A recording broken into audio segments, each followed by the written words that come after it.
Hello and अस्सलाम वालेकुम guys, hope you all are doing great. आप सब अच्छे से होंगे, बिल्कुल खुश और खरम होंगे अपने अपने घरों में। तो बहुत सारे स्टूडेंट्स की ये डिमांड थी, लॉन्ग पेंडिंग डिमांड, कि सर आप नए पैटर्न पे एमसीक्यू सेशन कब लेके आएंगे। ऑल्दो बहुत सारे स्टूडेंट्स ये भी पूछ रहे थे कि सर आपने जो पढ़ाया है क्या वो काफ़ी है।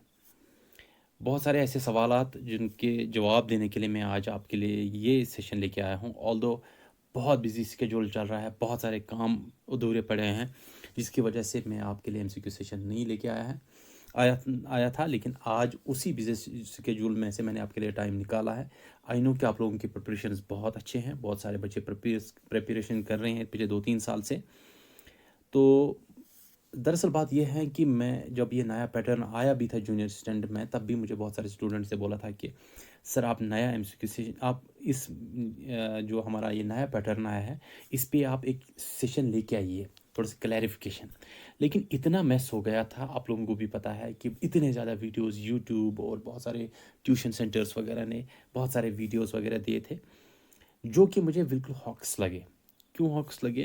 क्योंकि बहुत सारे ऐसी इंटरप्रिटेशंस थे जो बिल्कुल गलत मुझे लगे। बहुत सारे यूट्यूब चैनल्स में मैंने ये भी सुना है कि बहुत इजी पेपर था, इसमें ये नहीं था, ये हमने पढ़ाया था, वो नहीं पढ़ाया, वो पढ़ाया था। तो मुझे लगा नहीं, बिल्कुल गलत बात है। देखिए, मैं जानता हूँ कि बच्चे जब इतने ट्रॉमा से होके आ रहे हैं, जहाँ पे उनको 2-3 साल से वो प्रिपरेशंस कर रहे हैं, कभी एग्ज़ाम कैंसिल हो रहे हैं और घर की परेशानियाँ, बहुत सारे उलझनों में से आके जब वो एग्ज़ाम हॉल में बैठते हैं, ऊपर से एग्ज़ाम हॉल का प्रेशर, और उसके बाद जब उनके जो जो पैटर्न है उसमें चेंज आता है, या थोड़ी सी अगर उसमें जो है ना ऊपर नीचे होता है इस पेपर में, तो एक तरह से पूरा हिल जाता है बंदा। तो हर कोई भी बंदा हो, चाहे वो कितना भी अफलातून क्यों ना हो, बहुत मुश्किलें होती हैं, बहुत उलझनें आती हैं। इस वजह से मैं इस आप लोगों को सेकंड करता हूँ कि बहुत मुश्किल था। मुश्किल इस लिहाज से नहीं कि आपके सिलेबस से बाहर नहीं, सिलेबस से बाहर था, बल्कि मुश्किल मुश्किल इसलिए क्योंकि ऑल टुगेदर डिफरेंट पैटर्न आया था, जो अभी तक किसी भी एसएसबी पेपर में हमको देखने को नहीं मिला था। ठीक है। हाँ, अब तरीका इसके लिए क्या है? तरीका ये है कि हमने अब देख लिया कि पैटर्न किस तरह से आता है। हम इसी पैटर्न को लेके अपने आप को ट्रेन करेंगे। हमें अपने आप को एक मॉडल की तरह, जिस तरह एक मॉडल को हम ट्रेन करते हैं एआई में, उसी तरह हम अपने आप को इसी पैटर्न के लिए तैयार करेंगे। इस पैटर्न में मैंने एक चीज़ ये भी डिकोड की है, अगर इस पैटर्न पे ट्रेन करेंगे, अगर आपको नॉर्मल क्वेश्चन जो ऑलरेडी पूछे जाते थे, डायरेक्ट क्वेश्चन जो आपको पूछे जाते थे जीकेएस में, अगर वैसे क्वेश्चन आ जाएंगे तो आप बिल्कुल उनको आसानी से सॉल्व कर सकते हैं। दूसरी बात, बहुत सारे चैनल्स की जब वीडियोस आए कि बहुत आसान था, बहुत सारे बच्चों ने ये भी, मैंने कमेंट सेक्शन में भी देखा था कि अगर ये लोग जो बहुत कहते हैं कि इजी पेपर था, अगर ये एग्ज़ाम में बैठेंगे तो ये भी क्वालिफाई नहीं करेंगे। आई सेकंड इन दैट, मैं आप लोगों के साथ सहमत हूँ कि नहीं कर पाएंगे। मैंने आपको ऑलरेडी बताया कि इतने ट्रॉमा से जब गुजर के आया है बंदा, एग्ज़ाम हॉल का प्रेशर है, उसके बावजूद भी जब पैटर्न में चेंज आता है, जब सिलेबस के बाहर से क्वेश्चन आते हैं, या कोई भी थोड़ी सी अगर जो है ना ऊपर नीचे हो जाता है पेपर में, तो इंसान जो है ना बिल्कुल सहम जाता है, इंसान बिल्कुल ट्रैक से बाहर हो जाता है। लेकिन अब जो हमने देख लिया है कुछ चीज़ें, उसी को लेके हम नया पैटर्न एक स्टार्ट करेंगे, जहाँ पे अल्टरनेट डेज पे आपको एमसीक्यू सेशंस मिलेंगे, जहाँ पे हम नए पैटर्न पे ही ट्रेन करेंगे आप लोगों को। ठीक है। रही बात कि सर जो आपने पढ़ाया है, बहुत सालों से, पिछले 5-6 सालों से बच्चे मेरे ही लेक्चर्स देखते आ रहे हैं। कंटेंट जो स्टैटिस्टिक्स में आपको मिला है, आपको मैं बता दूं, 95% students are following this content only. आप देख लीजिए, कहीं किसी से भी पूछ लीजिएगा। दूसरा ये कि कोई भी टीचर आपको वसूख से ही नहीं कह सकता है कि ये कंटेंट काफ़ी है या नहीं, कोई नहीं बता सकता है। अलबत्ता जो हम पिछले 4-5 या 6 साल से देखते आ रहे हैं, चाहे वो जीएसए का पेपर था जहाँ पे 30 मार्क्स स्टैटिस्टिक्स के थे, या बाकी कोई भी पेपर था, एफए था या पीए था, उसमें मैंने जो पढ़ाया था उससे बाहर कोई भी क्वेश्चन नहीं आया था। आप देख लीजिए, मैंने जो पढ़ाया है, मैंने जो कंटेंट दिया है, उसके बाहर देख लीजिए। हाँ, मैं ये ज़ाहिर सी बात है, मैं जो एमसीक्यूज़ आपके लिए लेके आता हूँ, ऐसा पॉसिबल ही नहीं है डायरेक्टली वही एमसीक्यूज़ आपको पूछे जाएंगे। उसमें थोड़ा सा फ़र्क आ सकता है, लेकिन मैंने जो आपको कंटेंट प्रोवाइड किया था, एक तो मैंने ईजी वे में आपको प्रोवाइड किया था, दूसरा ये कि मैंने उसमें ये भी देखा है कि मेरे जो बच्चे हैं, जो मुझ पे ट्रस्ट करते हैं, जो मुझ पे भरोसा करते हैं, ठीक है, उनको मैं रिलायबल डेटा दे दूँ, उनको मैं रिलायबल कंटेंट प्रोवाइड करूँ। मैंने आपको पहले ही बताया ना कि मुझसे नहीं होती है कि मैं फिर जो है जो जी हुजूरी करता रहूं कि नहीं ये है वो है चैनल की ग्रोथ के लिए या बाकी किसी चीज़ के लिए। मैंने आपको पहले ही बताया कि तरक्की की फसल हम भी काट लेते, थोड़ी सी तलवे अगर हम भी चाट लेते। मेरे लहजे में जी हुजूर न था, इसी इसके सिवा मेरा कोई कसूर न था। ठीक है, पल भर के लिए अगर मैं भी बेज़मीर हो जाता, यकीन मान लीजिए मैं कब का अमीर हो जाता। मेरा ये कभी तरीका नहीं रहा है। जहाँ मुझे लगा कि मुझे मुझे किसी चीज़ पे होल्ड नहीं है, मैं उस चीज़ को छेड़ूँगा ही नहीं। ठीक है? चलिए, ये सारी चीज़ें, ये सारी बातें थी जो बहुत टाइम से मेरे साथ स्टूडेंट में टच में थे, जिनके टेक्स्ट को मैं रिप्लाई करता था, कोई कॉल करता था। But it was not possible some time कि मैं हर एक बच्चे के साथ बात कर पाऊँ, उसके लिए मैं माज़रत ख़्वाह हूँ। लेकिन अब जो मैं आपके लिए पैटर्न लेके आया हूँ, इससे कंटेंट तो आपने ऑलरेडी मेरा पढ़ा है, वो ऑलरेडी आपको अवेलेबल है। किसी भी यूट्यूब चैनल पे आप देख सकते हैं, जमसर्स क्लासेस या ट्रिपल एस हैं, किसी भी चैनल पे आपको ये सारी चीज़ें अवेलेबल हो जाएँगी। अब जो मैं ये पैटर्न लेके आऊँगी, इससे आप प्रिपेयर हो जाएँगे। किसी भी तरह के क्वेश्चंस अगर पूछे जाएँगे, आप रेडी हो जाएँगे इसके लिए, ठीक है? हम ट्रेन करेंगे अब इसी पैटर्न को लेके। आपके लिए मैं कुछ एमसीक्यूज़ लेके आया हूँ आज, थोड़ा-सा लेंथी है क्योंकि इस पैटर्न पे मैंने सारे क्वेश्चंस लाए हैं, तो थोड़ा-सा पेशेंस रखिएगा। वही तरीका रहेगा, मैं आपके सामने क्वेश्चन पढ़ूँगा पहले, उसके बाद आपको देखना है कि राइट आंसर क्या है, वो आपने मार्क करना है और उसके बाद जो है मैं आपको आंसर भी बताऊँगा, राइट आंसर क्या है, वो भी आप जो है अपनी कॉपी वगैरह में, नोटबुक वगैरह में जो है नोट कीजिएगा और फाइनल में कमेंट सेक्शन में मुझे ज़रूर बताइएगा कि ये जो आपके आपके सामने मैंने एमसीक्यू सेट दिया है, इसमें आपने कितना स्कोर किया है और ये भी फीडबैक दीजिए कि आपको कैसा लगा ये पैटर्न, ठीक है? अगर आपको लगता है कि मुझे इसमें कोई थोड़ी-सी और इम्प्रूवमेंट करनी चाहिए, बिल्कुल पॉजिटिव फीडबैक के लिए मैं बिल्कुल रेडी हूँ। मैं अक्सर इस चीज़ को कहता हूँ कि आप अगर पॉजिटिव फीडबैक देते हैं, मुझे बिल्कुल अच्छा लगता है, या मुझे किसी चीज़ में इम्प्रूव करने की ज़रूरत है, वो भी ठीक है। लेकिन कभी-कभार जो है ना, कोई बंदा ऐसा भी होता है कि जो बदतमीज़ी पे उतर आता है, तो वो बिल्कुल गलत बात है। ऐसा कोई, आप पढ़े-लिखे लोग हैं और इस तरह की जो है उम्मीदें मुझे आप लोगों से वाबस्ता नहीं है। चलिए स्टार्ट करते हैं। पहला question, question number 1, identify the incorrect statement about, ठीक है? आइडेंटिफाई द इनकरेक्ट स्टेटमेंट, आपने इनकरेक्ट स्टेटमेंट देखना है about the scope of statistics. Statistics का जो स्कोप है उसके रिलेटेड आपको कुछ इनकरेक्ट स्टेटमेंट मिल जाएंगे नीचे दिए हुए स्टेटमेंट्स में, तो आपको जो है इस क्वेश्चन में उन्हीं स्टेटमेंट्स को आइडेंटिफाई करना है। आपने देखा इसी तरह तर्ज पे आपको क्वेश्चंस पूछे जाते हैं। पहला स्टेटमेंट है, statistics deals with aggregate of facts not with the individual facts। दूसरा, statistics must always be expressed in numerical form। तीसरा हमारे पास स्टेटमेंट है, statistics is incapable of studying qualitative phenomena। Fourth statement है, statistics laws are exact and universally applicable like mathematics laws। तो आपके पास चार ऑप्शन है, option A, option B, option C and option D. आपने देखना है इसमें से कौन कौन सा स्टेटमेंट है जो इनकरेक्ट स्टेटमेंट है। ठीक है बेटा, तो आपके पास थोड़ा टाइम मैं देता हूं आपको, उसके बाद हम इसका आंसर जो है डिस्कस करेंगे। ठीक है, तो अगर आपको लगता है आप क्वेश्चन को पॉज भी कर सकते हैं अगर आप थोड़ा सा टाइम चाहिए।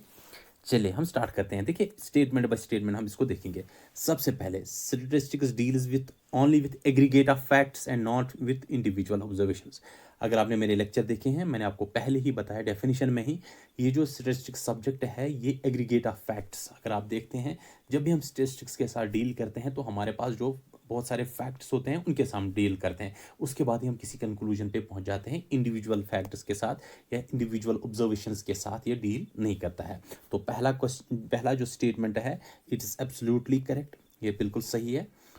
दूसरा, statistics must always be expressed in numerical form, क्योंकि स्टैटिस्टिक्स डील ही करते हैं न्यूमेरिकल फॉर्म के साथ, इसलिए आपका जो दूसरा स्टेटमेंट है ये भी सही है। तीसरा, statistics is incapable of studying qualitative phenomena. Statistics incapable है, यानी कि स्टैटिस्टिक्स डील ही नहीं करता है किसके साथ, क्वालिटेटिव फिनोमेना के साथ। ये बिल्कुल गलत जो है स्टेटमेंट है, क्योंकि स्टैटिस्टिक्स में हमने देखा, हम थ्योरी ऑफ एट्रीब्यूट्स में पढ़ा, वो सारी क्वालिटेटिव फैक्टर्स हैं, लेकिन मैंने आपको वहाँ पे बताया हम क्वालिटेटिव फैक्टर्स के क्वांटिटेटिव फैक्टर्स में कन्वर्ट करके फिर हम पढ़ते हैं, जो हमने देखा थ्योरी ऑफ एट्रीब्यूट्स में ही। ठीक है, वहाँ पे हमने प्रेजेंस ऑफ एट्रीब्यूट और एब्सेंस ऑफ एट्रीब्यूट पढ़ा, तो वो हमारे पास क्वालिटेटिव फैक्टर्स ही है, लेकिन उनको हम क्वांटिटेटिव में कन्वर्ट करके पढ़ते हैं। ठीक है, तो ये जो आपका स्टेटमेंट है ये गलत बता रहा है। Fourth statement is statistics laws are exactly and universally applicable like mathematics laws। ये बिल्कुल गलत है, क्योंकि मैंने आपको बताया statistics tools और statistics laws अलग होते हैं, ये mathematics की तरह हर एक जगह applicable नहीं रहते हैं। तो आपके जो गलत स्टेटमेंट है वो आपके पास कौन कौन सा है, third statement and fourth statement. So आपका जो यहाँ पे राइट आंसर है वो आपके पास है, दैट इज ऑप्शन सी, क्योंकि आपका थर्ड स्टेटमेंट गलत है और आपका फोर्थ स्टेटमेंट गलत है। क्वेश्चन नंबर 1 इज हुआ, तो आप इसका जो है नोट कर लीजिए, इसका आंसर जो है वो सी है। चलिए क्वेश्चन नंबर 2 पे चलते हैं। देखिए बेटा, आपका जो क्वेश्चन नंबर 2 है, it is which of the following statements are correct about the sampling methods. Sampling methods हैं जहाँ पे हम जो है थॉरली पूरी यूनिवर्स जो हमारे पास होता है, पूरे पॉपुलेशन जो हमारे पास होता है, उसको हम जो है थॉरली रीड नहीं करते हैं, पूरा रिसर्च पे नहीं करते हैं, इससे हम डेटा कलेक्ट नहीं करते हैं। रादर हम क्या करते हैं, हम इसमें छोटे छोटे सैम्पल्स लेते हैं, उसी बेसिस पे हम कोई फाइनल रिजल्ट जो है कंक्लूड करते हैं। तो आपके यहाँ पे सैम्पलिंग मेथड्स के रिलेटेड कुछ स्टेटमेंट्स दिए गए हैं, आपको बताना है कि कौन से जो है सैम्पलिंग मेथड्स के रिलेटेड कौन कौन से स्टेटमेंट्स करेक्ट है। पहला स्टेटमेंट है बेटा, random sampling eliminates all types of biases completely. दूसरा स्टेटमेंट है, stratified sampling ensures representation from all the subgroups. ठीक है बेटा। तीसरा हमारे पास है, सिस्टमैटिक सैम्पलिंग में इंट्रोड्यूस पीरियोडिसिटी बायस। फोर्थ है हमारे पास, convenience sampling is always representative of the population. आपने बताना है करेक्ट स्टेटमेंट्स कौन कौन से हैं। ठीक है, तो पहले आप अच्छी तरह से क्वेश्चन को पढ़ लीजिए। If you want you can pause the video and then you can read the question again. So we will go statement by statement. Let's go to the first statement. Random sampling eliminates all types of bias completely. Random sampling क्या होता है? देखिए, ये मेरे पास पूरा population है, मैंने randomly कोई सैंपल सेलेक्ट किया है। मेरे पास एक इलाका है, इसमें बहुत सारे गांव हैं, मैंने रैंडमली किसी गांव को सेलेक्ट किया है और इसके बाद जो है मैंने यहाँ से ही अपना रिसर्च किया, इसी सैंपल पे रिसर्च किया और मेरे पास जो रिजल्ट्स आ गए मैंने उसी बेसिस पे कंक्लूड कर दिया। ठीक है, जो भी मेरे पास रिजल्ट्स आ गए। क्या जो मैंने रैंडम सैम्पलिंग की, क्या ये सारे तरह के बायसेस को कंप्लीट रिमूव करता है? नहीं। देखिए बेटा, मैंने अगर कोई भी मिसाल के तौर पर मैंने किसी गाँव को जो है लिटरेसी मुझे देखनी है, इस इलाके की क्या है, मैंने किसी ऐसे गाँव को चूज़ किया है, हो सकता है यहाँ की लिटरेसी रेट सबसे कम हो, तो मेरे पास जो रिजल्ट्स आ जाएंगे वो रिजल्ट्स करेक्ट मेरे पास नहीं आएंगे। इसलिए रैंडम सैम्पलिंग जो है वो कभी भी आपको गारंटी नहीं देता है कि सारे जो बायसेस वगैरह है, सारे जो एरर्स वगैरह है, वो आपको जो है वो ख़त्म हो जाते हैं अगर हम रैंडमली किसी सैंपल को कलेक्ट करते हैं। ये भी पॉसिबल है कि मैंने जो इस गाँव को सिलेक्ट किया है यहाँ पर सबसे ज़्यादा लिटरेसी रेट है और बाकी गाँव में लिटरेसी रेट बहुत कम है, तो इसलिए आपका रैंडम सैंपल जो है, सैम्पलिंग मेथड जो है, ये गारंटी नहीं देता है कि आपके सारे बायसेस, सारे एरर्स ख़त्म हो जाते हैं। तो पहला स्टेटमेंट जो है इट इज़ रॉन्ग स्टेटमेंट। चले आते हैं दूसरे स्टेटमेंट पे बेटा। Next statement is stratified sampling ensures representation from all subgroups. So let us understand stratified sampling क्या होता है। मैं यहाँ पे आपको समझाता भी जाऊँगा बेटा। ठीक है, तो ये हमारे पास पूरा पॉपुलेशन है, यहाँ पे मैंने अलग अलग ग्रुप्स में इनको कन्वर्ट किया है। ठीक है, या मान लीजिए मैंने इनको अलग अलग सब ग्रुप्स में डिवाइड किया है। तो अब मैं ये जो हमारे पास स्ट्रैटिफाइड सैम्पलिंग होता है, इसमें क्या होता है, मेरे पास जितने भी सब ग्रुप्स हैं उनमें से मैं थोड़ा थोड़ा सैंपल लेता हूँ, वो मेरे पास होते हैं स्ट्रैटिफाइड सैंपल्स। क्या होता है, इनको स्ट्रैटाज भी कहते हैं, इसको याद रखिएगा। मेरे पास जो बड़ा ग्रुप है उसको मैंने सब ग्रुप्स में डिवाइड कर दिया है, उसके बाद मैंने हर एक ग्रुप का एक रिप्रेजेंटेटिव ले लिया, इसको कहते हैं हम स्ट्रैटिफाइड सैम्पलिंग। मैंने मिसाल के तौर पे मेरे पास ये बहुत सारी पॉपुलेशन है, 1000 लोगों की एक झुंड है मेरे पास, इनको मैंने 10-10 लोगों के ग्रुप में जो है डिवाइड किया है। अब हर एक 10-10 वाले ग्रुप में से मैंने एक एक रिप्रेजेंटेटिव ले लिया। ठीक है बेटा, तो this is called the stratified sampling. जहाँ मैंने सब ग्रुप्स में डिवाइड किया, उसके बाद उनका रिप्रेजेंटेटिव लिया। तो स्ट्रैटिफाइड सैम्पलिंग में क्या होता है, ये इंश्योर करता है कि हमारे पास हर एक सब ग्रुप का एक एक रिप्रेजेंटेटिव रहता है, रिप्रेजेंटेशन रहता है। तो बिल्कुल करेक्ट है, आपने समझा भी स्ट्रेटिफाइड सैम्पलिंग क्या होता है। तो हर एक ग्रुप का रिप्रेजेंटेटिव इसमें हर एक सब ग्रुप का रिप्रेजेंटेटिव रहता है। Correct statement. Next is systematic sampling में इंट्रोड्यूस पीरियोडिसिटी बायस। ठीक है, सिस्टमैटिक सैम्पलिंग क्या होता है? मिसाल के तौर पर मेरे पास, ठीक है, कुछ स्टूडेंट्स हैं, इनके मैंने अलग अलग ग्रुप्स बनाए हैं। मैंने एक सिस्टमैटिक सैम्पलिंग क्या होता है, मैंने सिस्टमैटिकली ये सिलेक्ट किया है कि मैं हर 9th, जो मेरे पास रो में 9th स्टूडेंट आया है, मैं उस 9th स्टूडेंट को सिलेक्ट करूँगा। ठीक है, 9th स्टूडेंट या एम्प्लॉयज़ हो सकते हैं। तो 9th जो है या 9th सीरियल का जो स्टूडेंट है, उस 9th सीरियल के स्टूडेंट को मैंने सिलेक्ट किया हर एक ग्रुप में से। इसको हम कहते हैं सिस्टमैटिक सैम्पलिंग। ये भी पॉसिबल है कि जो मैंने 9th सीरियल पे स्टूडेंट लिया है या 9th रोल नंबर का स्टूडेंट लिया, हर एक क्लास का 9 रोल नंबर का स्टूडेंट लिया है, ये भी पॉसिबल है वो एक ही जेंडर का हो सकता है। ठीक है, वो सारे मेल्स हो सकते हैं, वो सारे फीमेल्स हो सकते हैं, या वो जो है गर्ल्स हो सकते हैं, या बॉयज़ हो सकते हैं। तो ये जो है इसको हम कहते हैं पीरियोडिसिटी बायस। ठीक है, जब हम सिस्टमैटिक सैम्पलिंग करते हैं उसमें ये भी पॉसिबल है कि एक ही तरह के आपको जो है, या एक ही जेंडर के या एक ही टाइप के आपको जो रिप्रेजेंटेटिव्स मिल सकते हैं। ये पॉसिबल होता है आपके सिस्टमैटिक सैम्पलिंग का। ये बिल्कुल सही आंसर है। ठीक है, सही स्टेटमेंट है ये। चलिए, फोर्थ स्टेटमेंट हमारे पास है। अभी तक हमारे पास ये दो सही आए। Fourth, convenience sampling is always representative of the population. Convenience sampling क्या होता है? अपनी कन्वीनियंस से सैंपल को उठाना। मिसाल के तौर पर मैं एक रिसर्चर हूँ और ये मेरा गांव है, और मेरे गांव के बगल में ही एक नज़दीक में एक गांव है। मैंने अपनी कन्वीनियंस और अपनी आसाइश की बुनियाद पे इसी गांव को सिलेक्ट किया है सर्वे के लिए। मैंने यहाँ से डेटा कलेक्ट किया, ठीक है, और इस पे रिसर्च किया और फाइनल रिजल्ट बता दिया। क्या ये एक बेहतरीन रिप्रेजेंटेटिव हो सकता है आपकी पूरी पॉपुलेशन का? ये पूरा आपका एरिया है, इस पूरे एरिया का ये रिप्रेजेंटेटिव हो सकता है? नहीं, ये पॉसिबल ही नहीं है। ठीक है, क्योंकि ये मैंने अपनी कन्वीनियंस के हिसाब से लिया है। तो ये कभी, ये ऑलवेज बताता है, इसको हो भी सकता है, लेकिन ये ऑलवेज कह रहा है, इसलिए आपका गलत स्टेटमेंट है। तो आपके जो करेक्ट स्टेटमेंट्स हैं, it is second statement and third statement. तो देख लीजिए, आपका ऑप्शन डी जो है, second statement and third statement only are the correct statements. ठीक है बेटा, चलिए क्वेश्चन नंबर थर्ड पे चलते हैं।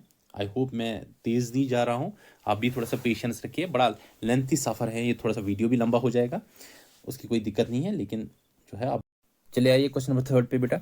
तो यहाँ पे हमारे पास दो कॉलम्स हैं, we have to match them with their definitions. हमारे पास कॉलम फर्स्ट है nominal data, ordinal data, internal data, interval data and ratio data. Then we have column second, there are definitions of all the statements and we have to match them with their right definitions. चलिए बेटा, सबसे पहले हम देखते हैं, ये सारी चीज़ें मैंने पढ़ाई हैं, अगर आपको याद होगा। नॉमिनल डेटा देखते हैं। नॉमिनल डेटा क्या होता है? वो डेटा जिसका कोई इनहेरेंट ऑर्डर नहीं होता। सर ऐसा डेटा क्या होता है? मिसाल के तौर पर बेटा, जेंडर है, इसमें हमारे पास मेल भी आता है, फीमेल आता है, ठीक है, या अदर्स आ सकता है। तो इसको हम किस तरह, किस बेस पे, अगर आप जो है जो ऑर्डर दे सकते हैं, क्या ऑर्डर देंगे आप? या हमारे पास ब्लड ग्रुप्स हो सकते हैं, ठीक है, हमारे पास ए हो सकता है, बी हो सकता है, ए बी हो सकता है, ओ हो सकता है, ठीक है, या हमारे पास ए बी पॉजिटिव हो सकता है, ओ नेगेटिव हो सकता है। ये हमारे पास बहुत सारे ब्लड ग्रुप्स हैं, तो इनको हम कोई ऑर्डर नहीं दे सकते, इनहेरेंट कोई इनका ऑर्डर नहीं होता है। तो इस बेसिस पे ये जो आपका डेटा होता है नॉमिनल डेटा, इसका कोई इनहेरेंट ऑर्डर नहीं होता है। तो आपका जो पहला है, इट मैच विद सी। आपका डेफिनेशन भी क्लियर होगा, इसको आप याद रखिएगा। अगर डायरेक्ट क्वेश्चन पूछा गया नॉमिनल डेटा क्या होता है, तो ये भी आप डायरेक्टली कर सकते हैं। दूसरा रहता है हमारे पास ऑर्डिनल डेटा। ऑर्डिनल डेटा क्या होता है बेटा? ऑर्डिनल डेटा इस तरह का डेटा होता है जहाँ पे आपके पास जो है डेटा तो होता है रैंक्ड, बट आपको जो डिफरेंसेस होते हैं वो आपके पास कंक्रीट डिफरेंसेस आपको नहीं मिलते हैं, कोई मीनिंगफुल डिफरेंस नहीं होती है। मिसाल के तौर पर हमारे पास ऑर्डिनल डेटा किस तरह का हो सकता है बेटा? अगर आपने देखा होगा, हमारे पास एक स्केल होता है जिसको हम कहते हैं लिंकर्ट स्केल। सर क्या होता है लिंकर्ट स्केल? बता देता हूँ बेटा।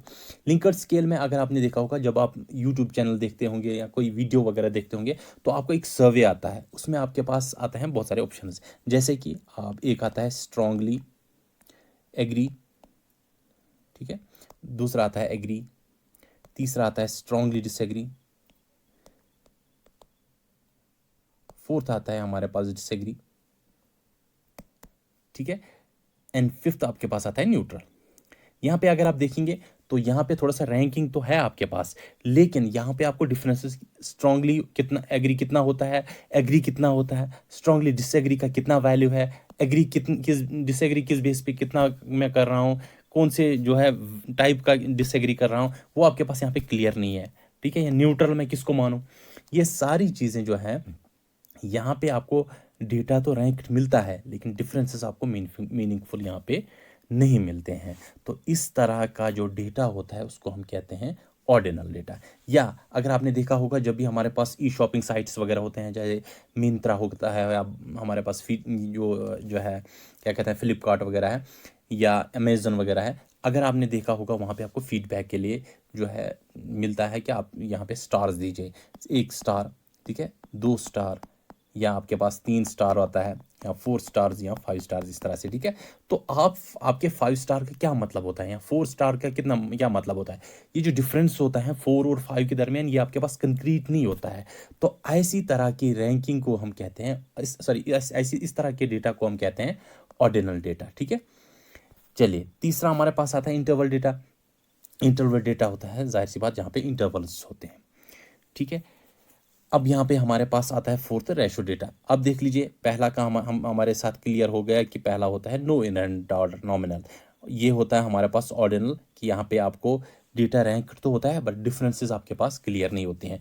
तीसरा हमारे पास इंटरवल डेटा होता है। इंटरवल हमारे पास होता है यहाँ पे इक्वल इंटरवल्स होता है, बट नो ट्रू ज़ीरो, यहाँ पे हमारे पास ट्रू ज़ीरो वैल्यू या ट्रू ज़ीरो पॉइंट नहीं मिलता है। वो क्या होता है, मिसाल के तौर पर देखिए बेटा, अगर हम स्केल लेंगे एक, इसमें हमारे पास जो है टेम्परेचर ले लेंगे 0 to 10 degree, 10 degree to 20 degree, 20 degree to 30 degree, इसी तरह माइनस में जाएंगे -10, -20 डिग्री। अगर हम यहाँ पे 0 लेंगे, यहाँ पे ये इंटरवल पे 0 डिग्री लेंगे, तो 0 डिग्री का मतलब ये नहीं होता है कि यहाँ पे टेम्परेचर ही नहीं है, इसका मतलब है टेम्परेचर बहुत कम है यहाँ पे, इसको समझ लीजिएगा अच्छी तरह से। तो इस तरह के डेटा को हम कहते हैं इंटरवल डेटा, क्योंकि एक तो इंटरवल्स भी होते हैं लेकिन यहाँ पे आपका ट्रू ज़ीरो वैल्यू नहीं होता है। इसके बरक्स अगर हम देंगे रेशो डेटा, रेशो डेटा में हमारे पास मिसाल के तौर पर अगर किसी की हम हाइट की बात करें, किसी की हाइट 0 है तो इसका मतलब इसकी हाइट है ही नहीं। किसी चीज़ की का वेट जो है उसका वेट 0 है, 0 kg, इसका मतलब इसका वेट है ही नहीं। लेकिन यहाँ पे टेम्परेचर के मामले में अगर आप देखेंगे, इंटरवल के मामले में देखेंगे, तो यहाँ पे 0 डिग्री टेम्परेचर का मतलब ये नहीं होता। अगर आप कहेंगे ना कि यहाँ पे 0 डिग्री टेम्परेचर है, इसका मतलब है ठंड है, आप खुद ही समझ लेते हैं ठंड। अगर मैं कहूँगा इस ऑब्जेक्ट का वेट 0 है, तो आप कहेंगे है ही नहीं, जब वेट ही नहीं है तो इसका मतलब इसका वेट बिल्कुल ट्रू 0 है। तो ऐसी तरह के डेटा को जहाँ पे आपके पास ट्रू 0 वैल्यू होता है उसको हम कहते हैं रेशो डेटा। और इंटरवल डेटा वो डेटा होता है जहाँ पे हमारे पास इंटरवल्स हो सकते हैं, ये इक्वल भी हो सकते हैं, इनइक्वल भी अनइक्वल भी हो सकते हैं, तो लेकिन यहाँ पे ट्रू 0 वैल्यू नहीं होता है। ठीक है बेटा, चलिए अब इसको मैच करेंगे हम। तो हमारा जो पहला है ये किसके साथ मैच होता है, ये हमारे पास सी के साथ मैच होता है, तो ये दो ऑप्शंस हमारे यहाँ पे बनते हैं। दूसरा हमारे पास ऑर्डिनल डेटा है। ऑर्डिनल डेटा होता है हमारे पास data can be ranked but differences are not meaningful, तो बी के साथ मैच होता है, तो second is matched with B, तो ये आपका ऑप्शन बना। आप बाकी दो चीज़ें भी देख सकते हैं, तो ये आपका ऑप्शन बी बना। तो थर्ड का हमारे पास इंटरवल डेटा का क्या बना, equal intervals but no true zero. ठीक है, इसी तरह हमारे पास जो फोर्थ है ratio data has a true 0 point. Clear, चले बेटा नेक्स्ट पे चलते हैं, क्वेश्चन नंबर 4 पे। थोड़ा सा मुझे तेज चलना पड़ेगा कि बहुत सारे क्वेश्चंस आगे हम देखने हैं। Question number 4 is identify the incorrect statements regarding the primary data. Primary data आपने पढ़ा समझा, अब आपको प्राइमरी डेटा के रिलेटेड कुछ इनकरेक्ट स्टेटमेंट्स यहाँ देखने को मिलेंगे, तो आपने उनको आइडेंटिफाई करना है। स्टेटमेंट 1, स्टेटमेंट 1 पे जाते हैं। Primary data is necessarily original in character but not necessarily unbiased. ये देख लीजिए, आपको इनकरेक्ट स्टेटमेंट्स यहाँ पे देखने हैं। दूसरा, primary data collected through observation is always free from investigator bias। तीसरा, आप अच्छी तरह से समझ लीजिएगा, इन स्टेटमेंट्स को अच्छी तरह से देख लीजिएगा, उसके बाद ही किसी जो है ना फाइनल कंक्लूजन पे आ जाइएगा।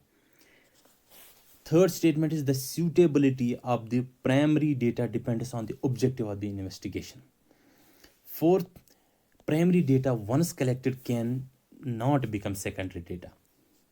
ओके, तो ये आपके पास 4 स्टेटमेंट्स हैं, आपको बताना है कौन से स्टेटमेंट्स इसमें से इनकरेक्ट है। If you want you can pause the video and then read it again. तो हम डायरेक्टली जाते हैं, एक एक करके सारे स्टेटमेंट्स को एक हम जो है ऑपरेट करेंगे। पहला स्टेटमेंट है primary data is necessarily original in character but not necessarily unbiased. Primary data क्या है, ये ओरिजिनल होता है, जाहिर सी बात है ओरिजिनल होगा, बट नॉट नेसेसरीली अनबायस्ड। और ये हम गारंटी नहीं दे सकते हैं ये अनबायस्ड होगा, नहीं, कोई भी गारंटी नहीं दे सकता है। अगर इन्वेस्टिगेटर या रिसर्चर या जो डेटा कलेक्ट कर रहा है, अगर वो इसके साथ अगर वो किसी पार्टी के फेवर में है, या वो अगर वो जिस लिहाज से वो रिसर्च कर रहा है अगर उसमें इंटरेस्टेड नहीं है, तो ये जाहिर सी बात है वो बायस्ड हो सकता है।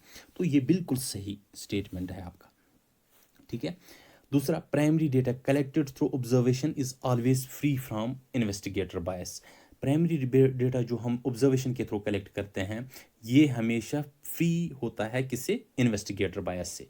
नहीं, ये बिल्कुल गलत है, क्योंकि अगर चाहे इन्वेस्टिगेटर वो इसमें बायस कर सकता है, वो उसमें जो है पार्सलिटी कर सकता है, गलत डेटा दे सकता है, ये हम नहीं कह सकते, हम इसकी गारंटी नहीं दे सकते हैं।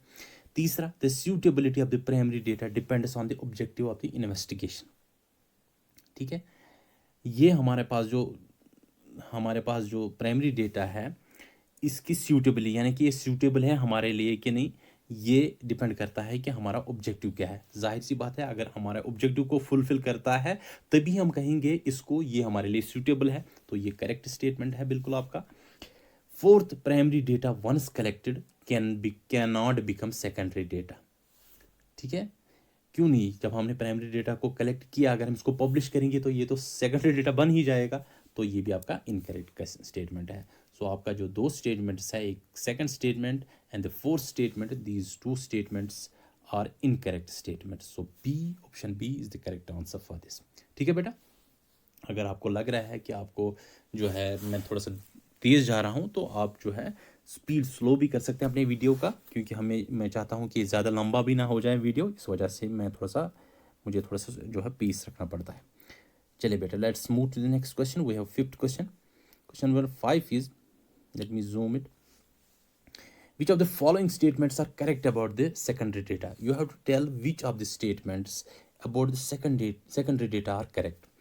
So first statement, I will read it. Secondary data may be secondary data may be primary data for another investigator. Second, reliability. But remember, we have to identify the correct statements.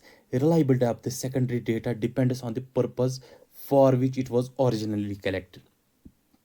Third statement, secondary data is always compiled and published. Fourth statement, secondary data can be both raw and processed.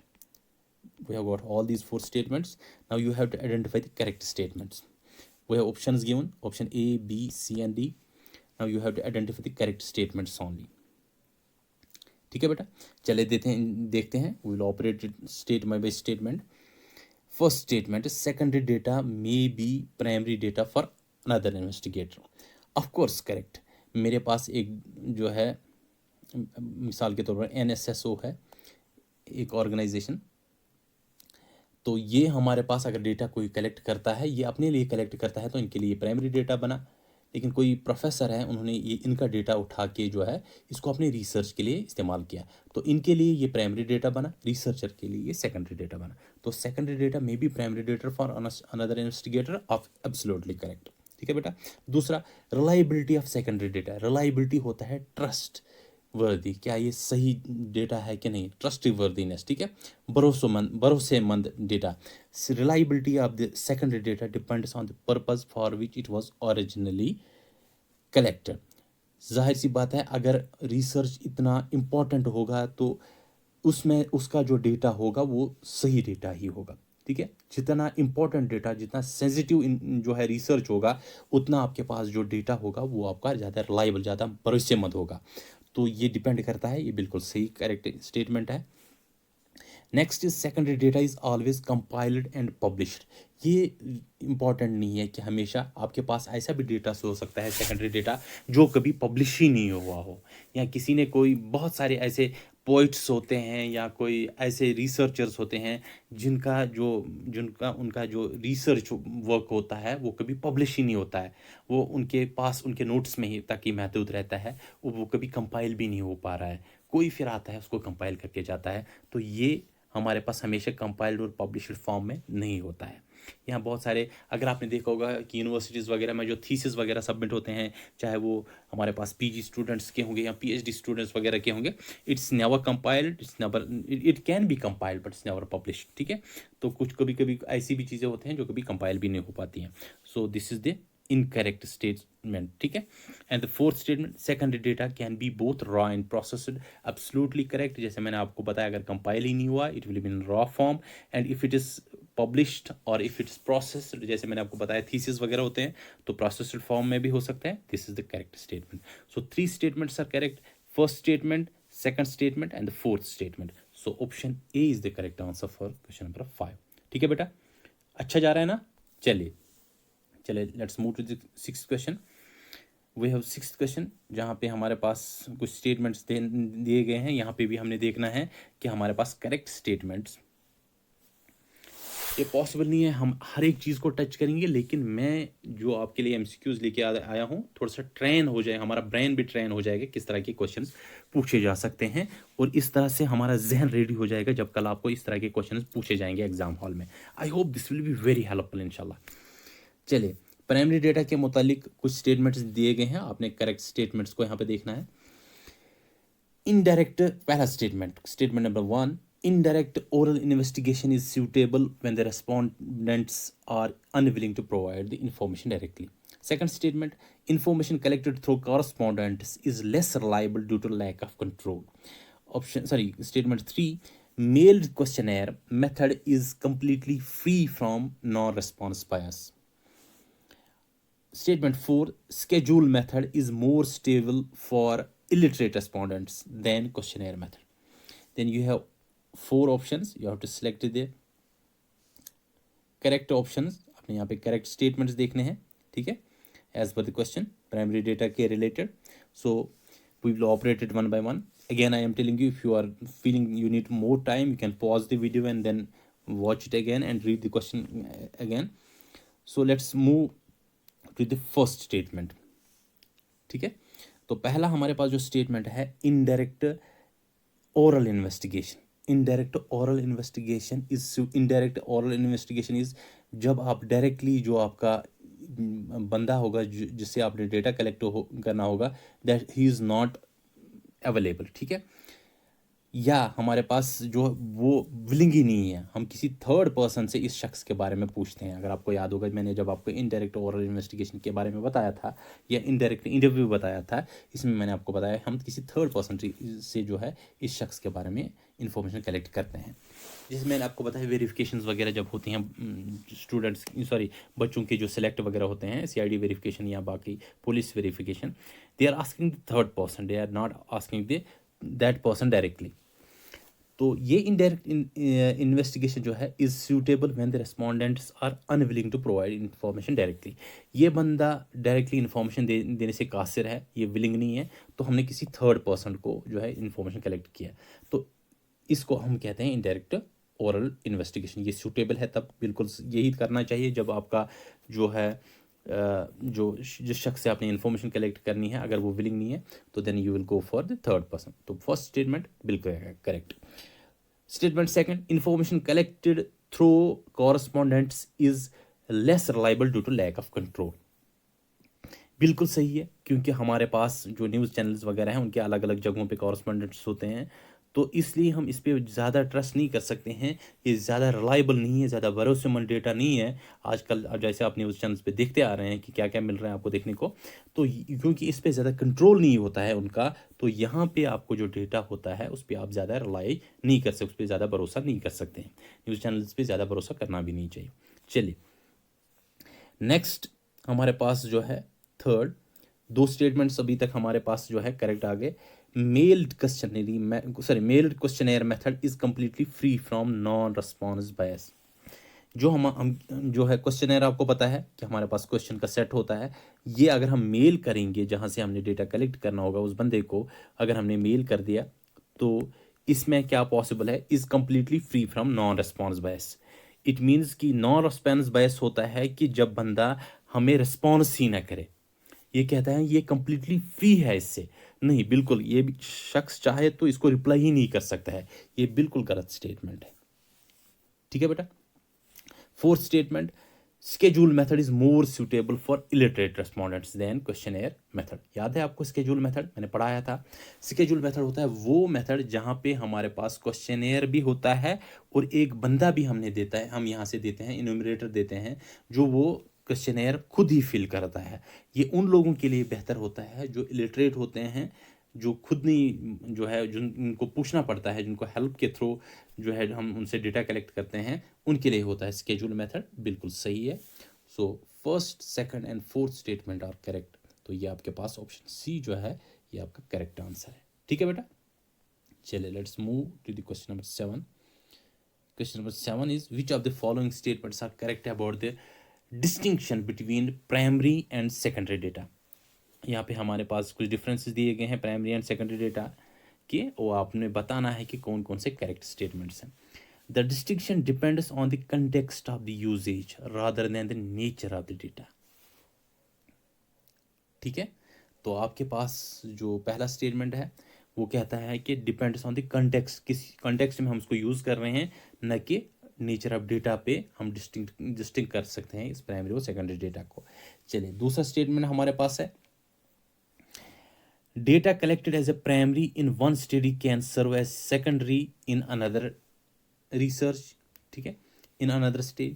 तीसरा हमारे पास statement है, secondary data is always less accurate than primary data. Fourth statement is primary data is always collected for a specific purpose. आपके पास 4 option हैं, option A, option B, option C, option D. अच्छी तरह से question को पढ़ लीजिएगा, आपके सामने है, तो फिर हम स्टेटमेंट बाय स्टेटमेंट इसको देखेंगे। ठीक है बेटा। चलिए let's read it one by one. पहला हमारे पास जो है, पहला statement, the distinction depends on the context of the usage rather than the nature of data. Exactly, मैंने जैसे आपको पहले भी बताया, जो NSSO अगर हम देखेंगे, ये जो डेटा यूज़ करता है, ये जो डेटा खुद कलेक्ट करता है, ठीक है, और दूसरा जो है रिसर्चर आता है वो इसी डेटा को इस्तेमाल करता है, तो ये उसके लिए सेकेंडरी डेटा बनता है। तो नेचर ऑफ डेटा पे ज़्यादा डिपेंड नहीं करता है, बल्कि यूजेज पे डिपेंड करता है। ये आपका बिल्कुल करेक्ट स्टेटमेंट है। दूसरा, data collected as a primary in one study can serve as secondary in another. तो ये भी बिल्कुल सही है। मैंने आपको बताया, एक स्टडी के लिए हमने जो डेटा जो है कलेक्ट किया है, हमने उसको ऑनलाइन कर दिया, कोई और उसको इस्तेमाल कर रहा है अपनी रिसर्च के लिए, जिसने वो डेटा कलेक्ट नहीं किया है उसके लिए सेकेंडरी बनता है। बिल्कुल सही बात है। दूसरा स्टेटमेंट भी आपके पास करेक्ट है। ठीक है बेटा। चलिए तीसरा स्टेटमेंट जो हमारे पास है, secondary data is always less accurate than primary data. बिल्कुल गलत स्टेटमेंट है। सेकेंडरी डेटा कभी कभार, मैंने आपको बताया ना, ये डिपेंड करता है किस तरह का रिसर्च हुआ है।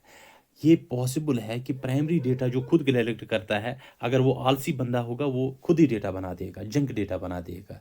तो हम कैसे कह सकते हैं कि प्राइमरी डेटा हमेशा जो है लेस एक्यूरेट होता है? कभी कभार ये भी हो सकता है कि प्राइमरी डेटा लेस एक्यूरेट हो सकता है देन सेकेंडरी डेटा। ठीक है, तो ये बिल्कुल गलत स्टेटमेंट है। Fourth, primary data is always collected for a specific purpose. ये बिल्कुल सही है, क्योंकि प्राइमरी डेटा करते ही हम अपने किसी खास काम के लिए, क्योंकि हम किसी रिसर्च के लिए हम करते हैं, अगर हम रिसर्च करते हैं तो हम अपने लिए डेटा कलेक्ट करते हैं, तो इसका स्पेसिफिक पर्पस होता है। सो आपका जो करेक्ट स्टेटमेंट्स है, it is first, second and fourth. तो ये आपके पास option A is the correct answer for this. ठीक है बेटा। चलिए let's move to question number 8। Question number 8 है हमारे पास, identify the incorrect statements about the precautions used in secondary data. आप सोच रहे होंगे कि सर क्या ये करेक्ट, इनकरेक्ट और मैच द फॉलोइंग, इस तरह के आपको क्वेश्चंस देखने को मिले हैं। अगर आपने देखा होगा लास्ट टाइम जो पेपर आया था जूनियर स्टूडेंट का, उसमें इसी तरह पे ज़्यादा क्वेश्चंस आए थे। इससे आपको ये भी हो जाएगा, इस आपको अगर डायरेक्ट क्वेश्चंस पूछे जाएंगे वो आपके डायरेक्टली जो है सॉल्व हो सकते हैं। Statement first, suitability refers to alignment with objectives of the current study। दूसरा statement, adequacy implies that the data is sufficient in quantity and coverage। तीसरा statement, reliability ensures data is free from all types of errors. Option D, sorry statement D, fourth, secondary data must always be used without alteration to maintain authenticity. चार statements दिए गए हैं, आपके पास options हैं A B C and D. अच्छी तरह से क्वेश्चन को पढ़ लीजिएगा, ठीक है, स्टेट में बस स्टेटमेंट, और आपको बताना है कौन कौन से इसमें गलत स्टेटमेंट्स हैं, ठीक है। क्वेश्चन नंबर 8 है हमारे पास। देखिए पहला हम स्टेटमेंट देखेंगे, स्टेटमेंट हम इनको देखेंगे। Suitability refers to the alignment with objectives of the current study. Suitability होता है कि ये सूटेबल है मेरी रिसर्च के लिए, ये जो मैं डेटा ले रहा हूँ क्या सूटेबल है, ठीक है, तो उसको हम कहते हैं सूटेबिलिटी। क्या है मेरे करंट स्टडी के साथ सूटेबल है, बिल्कुल सही स्टेटमेंट है। दूसरा, adequacy implies the data is sufficient in quantity and coverage, यानी कि एडुकेट है, काफ़ी है मेरे लिए डेटा, तो उसके लिए हम देखेंगे ये जो इसकी डेटा की क्वांटिटी कितना है, डेटा सेट कितना बड़ा है, और ये कवर कितने एरिया को कर रहा है, या कितनी कवरेज है उसकी, ये एडुकेसी जो है इम्प्लाई करता है।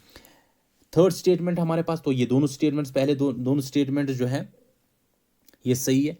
तीसरा हमारे पास जो स्टेटमेंट है, reliability ensures data is free from all types of errors, ये पॉसिबल ही नहीं है आपका जो डेटा है ये हर एक तरह के एरर से जो है पाक होगा, हर एक एरर से फ्री होगा, ये पॉसिबल ही नहीं है। रिलायबिलिटी होता है कि डेटा जो हमारा है वो ट्रस्टवर्दी है, उसमें कम से कम बायस होंगे, कम से कम एरर्स होंगे, तो ये आपका बिल्कुल जो है इनकरेक्ट स्टेटमेंट है। हर तरह के एरर से जो है फ्री होना ये रिलायबिलिटी नहीं कहलाता है। फोर्थ हमारे पास है, secondary data must always be used without alteration to maintain authenticity. Alteration क्यों, अगर हमारे पास रॉ फॉर्म में भी तो सेकेंडरी डेटा हो सकता है, तो हम उसको प्रोसेस करेंगे, उसको एडिट करेंगे, ठीक है, तो ये चीज़ों की ज़रूरत पड़ेंगे, उससे हम जो है ऑथेंटिसिटी पे कोई फ़र्क नहीं पड़ेंगे, तो ये बिल्कुल गलत है। हम इसको ऑल्टर कर सकते हैं, इसको एडिट कर सकते हैं, प्रोसेस कर सकते हैं। तो आपके जो इनकरेक्ट स्टेटमेंट्स हैं वो है second statement and the fourth statement, ठीक है, तो ये sorry third statement and the fourth statement. तो देख लीजिए कौन किस में आते हैं, वो हमारे पास ऑप्शन बी में आते हैं, थर्ड एंड फोर्थ स्टेटमेंट, ठीक है बेटा। चलिए let's move question number 9। Match the following, हमारे पास दो कॉलम्स दिए गए हैं। पहले कॉलम में हमारे पास ऑब्जर्वेशन मेथड है, इनडायरेक्ट ओरल इन्वेस्टिगेशन है। तीसरा हमारे पास इंफॉर्मेशन थ्रू कॉरस्पॉन्डेंट्स हैं, and fourth is the schedule method. नीचे आपके पास जो है डेफिनेशंस दिए गए हैं, वो हम देखेंगे एक एक तरह से हम मैच करेंगे। पहला हम देखेंगे, हमारे पास ऑप्शंस नीचे दिए गए हैं, हम आपके पास 4 ऑप्शंस दिए गए हैं, तो आपने फिर हम ये जो है मैच भी करेंगे, ठीक है। आप अच्छी तरह से इसको पढ़ लीजिएगा पहले, ठीक है। अब हम देखेंगे एक एक करके। इसमें सबसे पहले हम देखेंगे ऑब्जर्वेशन मेथड। ऑब्जर्वेशन मेथड क्या कहलाता है, जहाँ पे हमारे पास पहला हमारे पास है subject to personal bias of investigator. दूसरा, information collected from third parties. C हमारे पास regular supply of data from correspondents. D हमारे पास डेटा कलेक्टेड फ्रॉम ट्रेनर्स। हमारे पास जो ऑब्जर्वेशन मेथड है ये क्या है, जहां पे हमारे पास इंफॉर्मेशन जो है subject to personal bias of investigation. बिल्कुल हमारा जो ऑब्जर्वेशन मेथड है, अगर इन्वेस्टिगेटर चाहे उसमें बायस कर सकता है, उसमें पार्शलिटी कर सकता है। तो पहला जो आपका जो स्टेटमेंट है, ठीक है, ये किसके साथ मैच होगा, ये आपके ए के साथ मैच होगा। दूसरा, इनडायरेक्ट ओरल इन्वेस्टिगेशन। तो इनडायरेक्ट इंटरव्यू कहें या इनडायरेक्ट ओरल इन्वेस्टिगेशन कहें, कोई फ़र्क नहीं है। तो इसमें क्या होता है, इसमें हम information collected from third parties, मैंने आपको बताया। इनडायरेक्ट क्या होता है, जहाँ पे डायरेक्टली बंदे से हम बात नहीं कर सकते हैं बल्कि थर्ड पार्टी से बात करेंगे, तो इसको हम कहते हैं इनडायरेक्ट ओरल इन्वेस्टिगेशन। तो ये आपके पास है information collected from third parties, ठीक है बेटा। तो आपका जो सेकंड है ये किसके साथ मैच हो जाएगा, बी के साथ। तीसरा हमारे पास इंफॉर्मेशन थ्रू कॉरस्पॉन्डेंट्स, जैसे मैंने आपको बताया न्यूज़ चैनल्स वगैरह। तो इसमें क्या होता है, data regular supply of data तो आपको मिलता है, but less control over the accuracy, जो हमने ऑलरेडी बताया है आपको। तो आपका जो थर्ड है, ठीक है, थर्ड ये किसके साथ मैच हो जाएगा, ये आपका सी के साथ मैच हो जाएगा। फोर्थ इज हमारे इस स्केड्यूल मेथड। तो स्केड्यूल मेथड क्या है, जहाँ पे डेटा कलेक्ट किया जा रहा है, एक हमारे पास क्वेश्चनेयर ही होता है, लेकिन इसके साथ साथ एक ट्रेंड इन्यूमरेटर भी होता है। तो आपका जो फोर्थ है इट मैच विद डी। ठीक है, तो ये आप देख लीजिए हमारे पास करेक्ट कौन सा ऑप्शन आता है। ये हमारे पास आता है C option. First is match A, second is match with B, ठीक है, third is match with C and fourth is match with D. Directly हमारे पास ये ऑप्शन सी आता है। ठीक है बेटा, चलें क्वेश्चन नंबर 10 पे चलते हैं। क्वेश्चन नंबर 10 है हमारे पास, which of the following statements are correct regarding bias in data collection. आपने बायस के रिलेटेड आपको बताना है कौन कौन से स्टेटमेंट्स यहाँ पे करेक्ट है। Statement 1, non response bias is primarily associated with the questionnaire methods. Option sorry statement 2, investigator bias can affect both observation and interview method. Statement 3 is secondary data is completely free from sampling errors. Statement 4 is response bias may arise due to poorly framed questions. तो ये आपके पास 4 statements हैं, आपके पास 4 options दिए गए हैं, आपको देखना है कौन कौन से स्टेटमेंट जो है करेक्ट है इनमें से। ठीक है, तो चलिए एक एक करके देखते हैं हम। सबसे पहला स्टेटमेंट हमारे पास है नॉन रेस्पॉन्स बायस, यानी कि जहाँ पे आपका जो जिससे आप इंफॉर्मेशन कलेक्ट करते हैं, ठीक है, जो आपका इन्फॉर्मेंट है, रिस्पोंडेंट है, वो आपको रिस्पॉन्स ही नहीं कर रहा है, वो आपको जवाब ही नहीं देना चाहता है, उसको हम कहते हैं non response bias. Is primarily associated with questionnaire method. ये प्राइमरी किसके साथ एसोसिएट है? क्वेश्चनेयर मेथड है। जाहिर सी बात है कि ज़्यादातर नॉन रेस्पॉन्स बायस जो हमें देखने को मिलता है, जहाँ पे रेस्पॉन्स ही नहीं मिल रहा है, आपने देखा होगा बहुत सारे बहुत बार आपको जो है यूट्यूब पे भी ऐसे सर्वेज वगैरह मिलते हैं, आप उनको स्किप करके आगे चले जाते हैं। तो ये ज़्यादातर आपको क्वेश्चनेयर मेथड ही, क्योंकि इंटरव्यू मेथड में हम डायरेक्टली इंटरव्यू हमारे सामने होता है, इंटरव्यूअर के सामने, तो उसको जवाब देना ही देना पड़ता है। तो ज़्यादातर नॉन रेस्पॉन्स बायस जो है ये क्वेश्चनेयर मेथड में ही होता है। तो पहला स्टेटमेंट इज़ एब्सोल्युटली करेक्ट। चले आते हैं दूसरे स्टेटमेंट पे। दूसरा स्टेटमेंट हमारे पास बेटा, investigator bias can effect both observation as well as interview method. तो इन्वेस्टिगेटर अगर, या इन्वेस्टिगेटर भी कह सकते हैं या आप इंटरव्यू बायस भी कह सकते हैं, जैसे मैंने आपको कहा।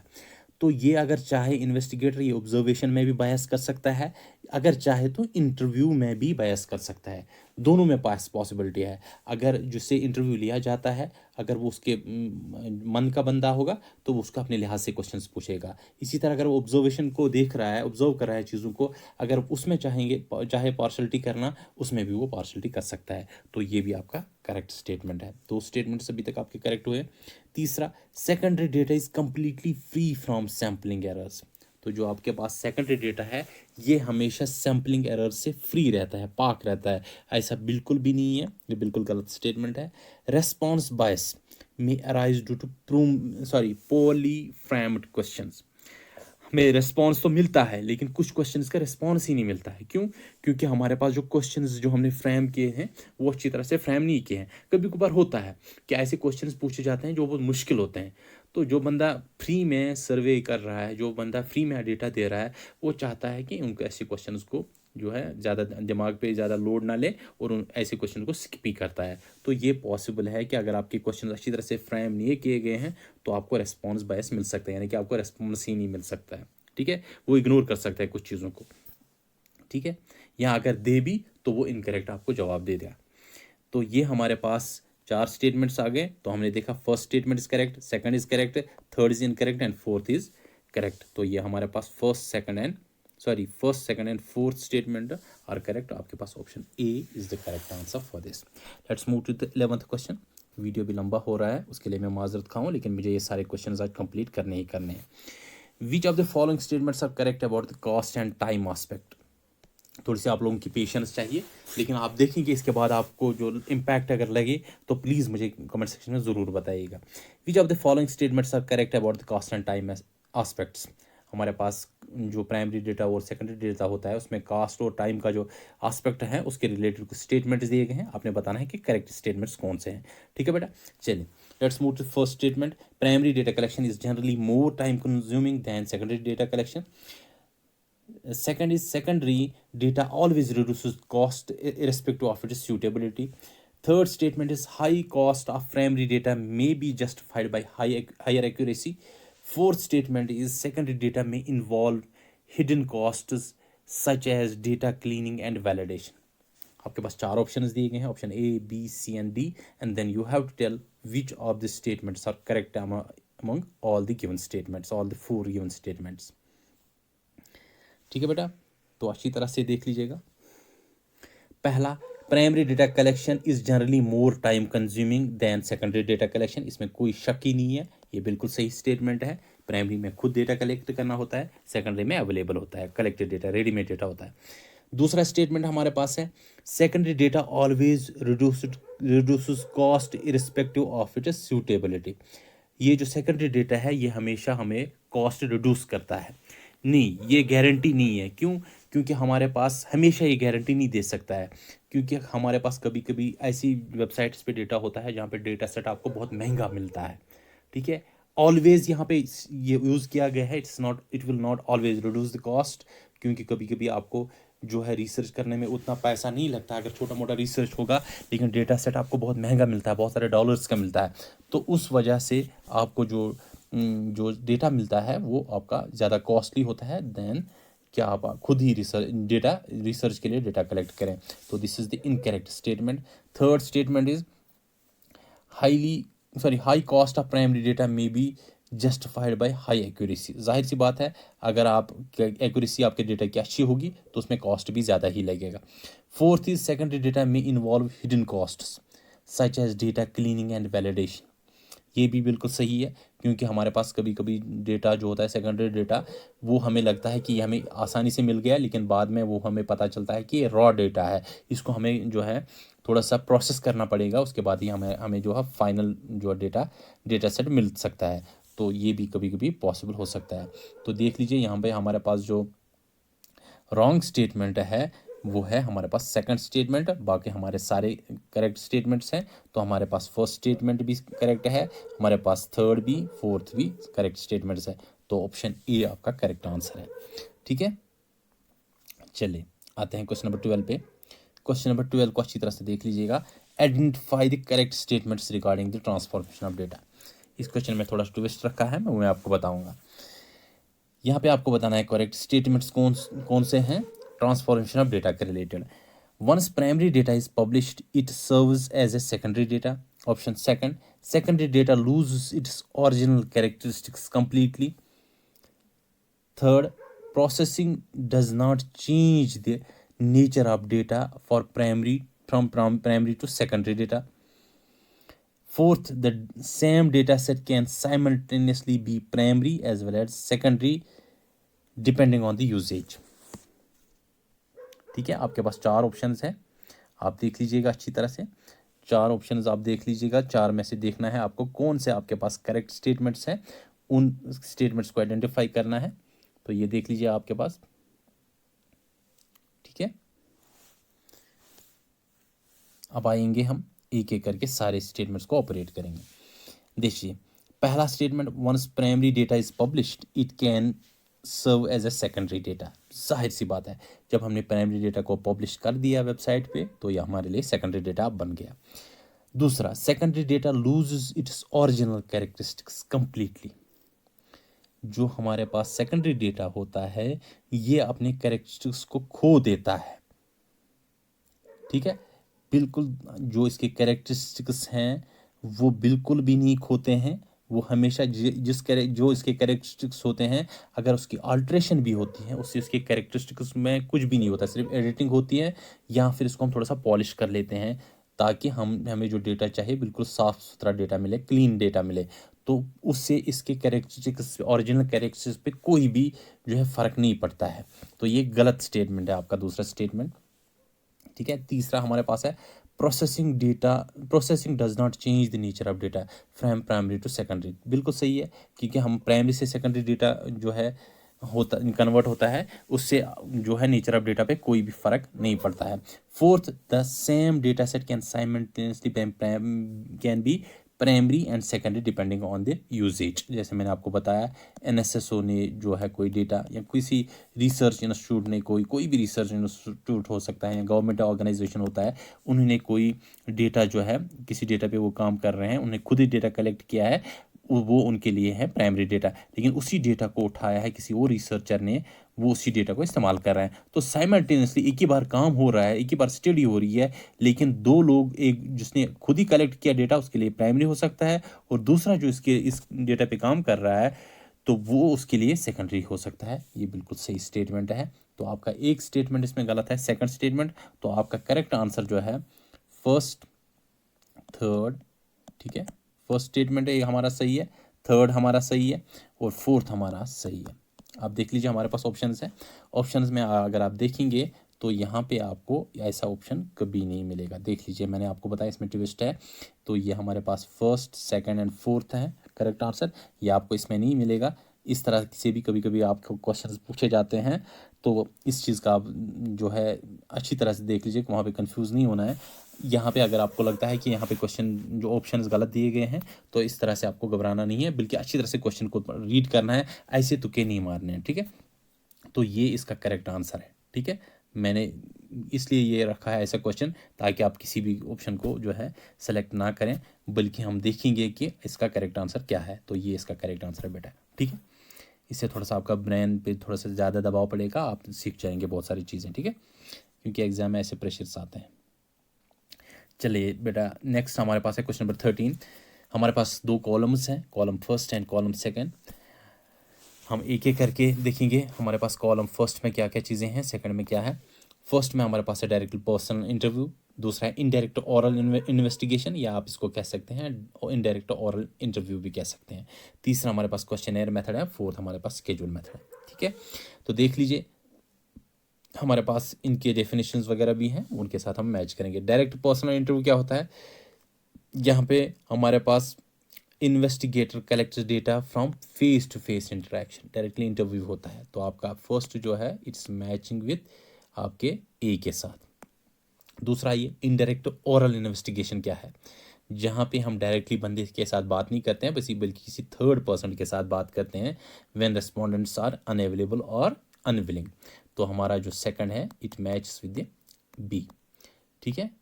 इसके बाद हमारे पास थर्ड है क्वेश्चनेयर मेथड, तो filled by respondents themselves without assistance. तो आपका जो क्वेश्चनेयर मेथड है ये आपका थर्ड जो है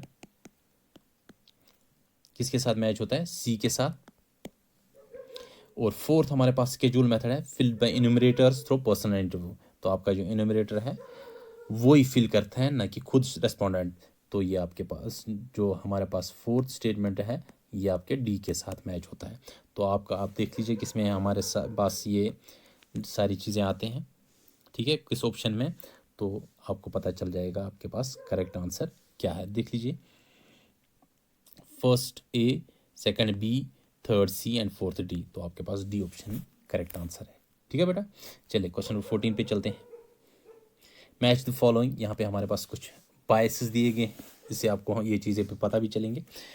कॉलम फर्स्ट नो रिस्पॉन्स बायस, सेकंड स्टेटमेंट हमारे पास है इन्वेस्टिगेटर बायस, थर्ड है हमारे पास सैम्पलिंग एरर, फोर्थ हमारे पास है रिस्पॉन्स एरर। तो आपके पास चार कॉलम्स, सॉरी सेकंड कॉलम में चार जो है स्टेटमेंट्स दिए गए हैं, इनके साथ मैच करना है। नो रिस्पॉन्स बायस मैंने आपको बताया कि रेस्पोंडेंट जो है वो रिस्पॉन्ड ही नहीं करता है, वो बिल्कुल जवाब ही नहीं दे रहा है, ठीक है। रेस्पोंडेंट बिल्कुल जवाब ही नहीं दे रहा है, उसको हम कहते हैं नो रिस्पॉन्स। तो पहला देख लीजिए no response, selected respondents do not provide information, वो इन्फॉर्मेशन ही देना चाहते हैं, वो गवारा ही नहीं करते हैं इन्फॉर्मेशन देना आपको, ठीक है। तो पहला जो है आपका वो डी के साथ मैच होता है। दूसरा आता है इन्वेस्टिगेटर बायस, जो इन्वेस्टिगेशन कर रहा है या जो इंटरव्यू कर रहा है वो जो है कुछ गड़बड़ करता है, ठीक है, उसको हम कहते हैं इन्वेस्टिगेटर बायस।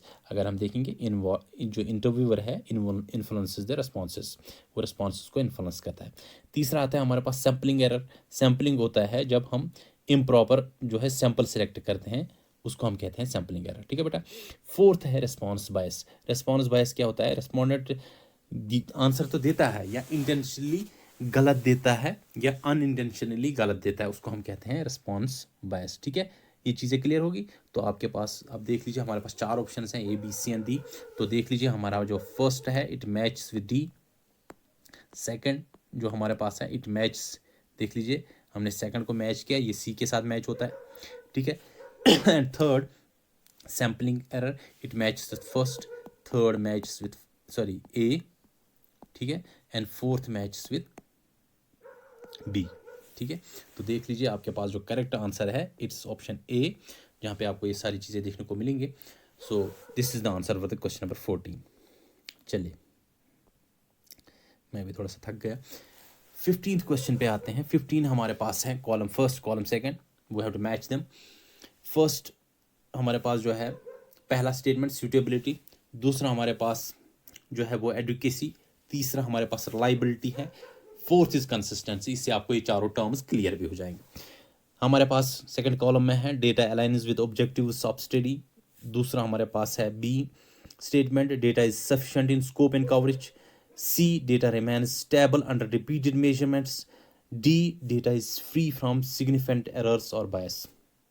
तो पहला सूटेबिलिटी, यानी कि सूटेबिलिटी मैंने आपको बताया ये जो आपके ऑब्जेक्टिव्स है उनके साथ अलाइन होता है, यानी कि ऑब्जेक्टिव आपका फुलफिल होता है, उसको हम कहते हैं सूटेबिलिटी। दूसरा एडुकेसी आता है बेटा, तो ये जो आपका डेटा है मैंने आपको बताया ये सफिशिएंट है, ये एडुकेट है, काफ़ी है आपकी रिसर्च के लिए, उसके साथ मैच होता है। तीसरा रिलायबिलिटी क्या होता है कि data is free from significant errors, ये याद रखिएगा, not all types of errors. तो ये आपके सिग्निफिकेंट एरर जो ज़्यादा इंपॉर्टेंट एरर्स है उससे जो है आपका डेटा फ्री रहता है। फोर्थ इज कंसिस्टेंसी, ये क्या कहता है, कंसिस्टेंसी कहता है कि डेटा जो है ये स्टेबल रहता है। अगर हम बार बार मेजरमेंट्स करें या बार बार हम किसी चीज़ के लिए इसको जो है इस्तेमाल करें तो ये इसमें कोई फ़र्क नहीं पड़ता है इस डेटा पे। ठीक है, तो ये हमारे पास चार जो है चारों चीज़ें मैच हो गई। अगर आप देखेंगे तो ये हमारा जो सूटेबिलिटी ये ए के साथ मैच हो गया। ठीक है, फर्स्ट इज मैचिंग विथ ए, तो आपके पास ये दो ऑप्शंस बचे। इस तरह से आपको इजी हो जाएगा वहाँ पे। दूसरा एडुकेसी जो है ये यहाँ किसके साथ मैच होता है, ये हमारा यहाँ देख लीजिए बी के साथ मैच होता है, तो आपका ये ऑप्शन करेक्ट हो गया, बी ऑप्शन। ठीक है बेटा, और आपका थर्ड जो है वो डी के साथ मैच होता है, जो हमने देखा है अभी रिलायबिलिटी, तो ये हमारा डी के साथ मैच होता है। कंसिस्टेंसी हमारा किसके साथ मैच होता है कि अगर हम जो है रिपीटेडली मेजर करें तो डेटा पे कोई डेटा की स्टेबिलिटी पे कोई फ़र्क नहीं आना चाहिए। तो this is the correct answer for question number 15। तो आपका C option is the correct answer. ठीक है बेटा, चले आते हैं। चलिए अब आते हैं क्वेश्चन नंबर 16 पे। Which of the following statements are correct about the interview method. Interview method के बारे में आपको बताना है कौन कौन से करेक्ट स्टेटमेंट्स है। Statement 1 is it allows probing for deeper responses. Statement 2 is structured interviews eliminate interviewer bias completely. Statement 3 is it's unsuitable for highly personal or sensitive topics. Statement 4 is it requires direct interaction between investigator and respondent. Then you have four options. You have to select which of the option is correct. आपको बताना है कौन कौन से statements correct है. Let's operate all the statements one by one. First, move to the first statement. It allows proving for deeper it allows proving for deeper responses. तो आप अगर कोई क्वेश्चन पूछ रहे हैं then you can clarify the things, you can probe the questions. ठीक है, हमने पढ़े हर टाइप के क्वेश्चन, तो प्रूविंग क्वेश्चन में आपको बताया है कोई क्वेश्चन का जवाब दे दिया उसको आप क्लियर कर सकते हैं, उसको हम कहते हैं प्रूविंग क्वेश्चन कहना। तो ये प्रूव कर सकते हैं डीपर रेस्पॉन्सेज, उससे ले सकते हैं इंटरव्यू से, ये आपके डायरेक्ट इंटरव्यू में ही पॉसिबल है, इंटरव्यू में ही पॉसिबल है। दूसरा, तो पहला स्टेटमेंट आपका करेक्ट हो गया, structured interviews eliminate interviewer bias completely.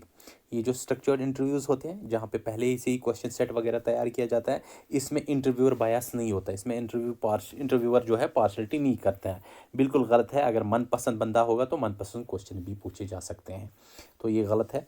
तीसरा, it's unsuitable for highly personal और सेंसिटिव टॉपिक्स। हाईली पर्सनल और सेंसिटिव टॉपिक्स जो है ये उसके लिए सूटेबल नहीं है, बिल्कुल गलत है। अगर सेंसिटिव टॉपिक होंगे या पर्सनल होंगे तो पर्सनल इंटरव्यू सबसे बेस्ट रहता है, ये उसी के लिए बेहतर होता है। ठीक है, तो ये बिल्कुल गलत स्टेटमेंट है यहाँ पे। Fourth, it requires direct interaction between investigator and respondent, बिल्कुल सही, यहाँ पे दोनों आमने सामने होनी चाहिए, फेस टू फेस। तो आपका जो करेक्ट स्टेटमेंट है it's statement first and statement fourth, third and second and third are incorrect. तो आपका option A is the correct answer for this. ठीक है बेटा, चलिए let's move to question number 17। तो इस तरह के क्वेश्चंस आपको ट्रेडिशनल तरीके से पूछे जा सकते हैं। अगर आपको इस तरह के क्वेश्चंस पूछे जाएंगे तो इसको आप आसानी से आंसर दे सकते हैं। Which method is most affected by the problem of non response bias. Non response bias, जहाँ पे गवारा ही नहीं करता है रिस्पोंडेंट आपको आंसर देना। Option A is observation method, option B is schedule method, option C is questionnaire method, option D is experimental method. तो मैंने आपको बताया नॉन रिस्पॉन्स जिसमें हाई होता है, it is the questionnaire method. ठीक है बेटा, तो these were the 17 question for today, जहाँ पे हमने नए पैटर्न पे बहुत सारे क्वेश्चंस किए। आई होप आपको बहुत पसंद आए होंगे। ऑल्दो कि आप आज का जो आपका सेशन है बहुत लंबा हो गया, उसके लिए मैं माजरत खाऊँ, लेकिन बहुत दिनों के बाद मुलाकात हुई, मैंने सोचा थोड़ा इसको जो है इम्पैक्टफुल बनाते हैं ताकि आप लोगों को पता चले कि किस तरह के क्वेश्चन पूछे जाते हैं। I hope this will train you for all the question will be asked, चाहे वो किसी तरह से आर्टिफिशियल इंटेलिजेंस वगैरह के थ्रू क्वेश्चंस आपके बनाए जाएँ। मैंने सारे टूल्स को इस्तेमाल करके जो है आपका जो पेपर आया था यूनिवर्सिटी में, उसको देखा था। चाहे जो एआई का इस्तेमाल थोड़ा हुआ था, लेकिन अब हम उसको चैलेंज नहीं कर सकते हैं। किसी भी तरह से क्वेश्चंस जो है आपको फ्रेम किए जा सकते हैं, तो इसलिए मैंने नए पैटर्न पे आपको क्वेश्चंस लाए। I hope this will be helpful. अगर आपको पसंद आए तो प्लीज़ कमेंट सेक्शन में ज़रूर बताइएगा। यही से आप लोगों से इजाज़त लेता हूँ। अपना अच्छे से ख्याल रखिएगा। टेक केयर, बाय, अल्लाह हाफ़िज़।